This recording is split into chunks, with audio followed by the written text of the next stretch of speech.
Profil Choi Yong-ah, mantan pacar Kim Sun-ho, pernah menikah hanya 17 hari lalu bercerai. Mantan pacar aktor Kim Sun-ho, Choi Yong-ah, menjadi sorotan publik lantaran pernyataannya di NatePen ternyata berbanding terbalik dengan fakta yang ada. Seperti diketahui pada Selasa 26 Oktober 2021, Dispatch merilis hasil penyelidikannya tentang sejarah hubungan Kim Sun-ho dan Choi Yong-ah.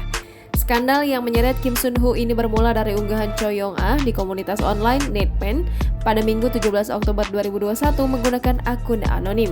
Ia menuding aktor K yang kemudian diakui Kim Sun-ho sebagai dirinya telah memaksanya aborsi dan melakukan gaslighting.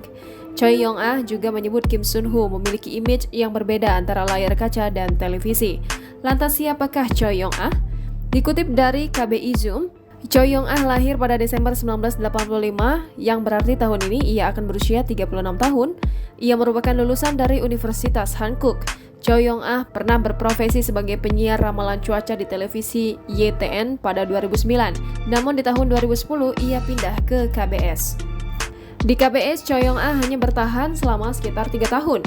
Ia memutuskan mengundurkan diri pada April 2013 karena menikah dengan seorang pengusaha yang berusia 4 tahun lebih tua darinya. Tetapi keduanya bercerai setelah menikah selama 17 hari. Menurut laporan Spot TV News yang dikutip All K-pop, Choi Yong-ah dikenal sebagai wanita muda yang bertalenta selama bekerja sebagai penyiar.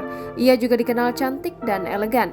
Setelah tak lagi menjadi penyiar, Choi Yong-ah kini lebih dikenal sebagai influencer dan bekerja di bidang perdagangan. Ia memiliki situs belanja online yang menjual skincare dan make up.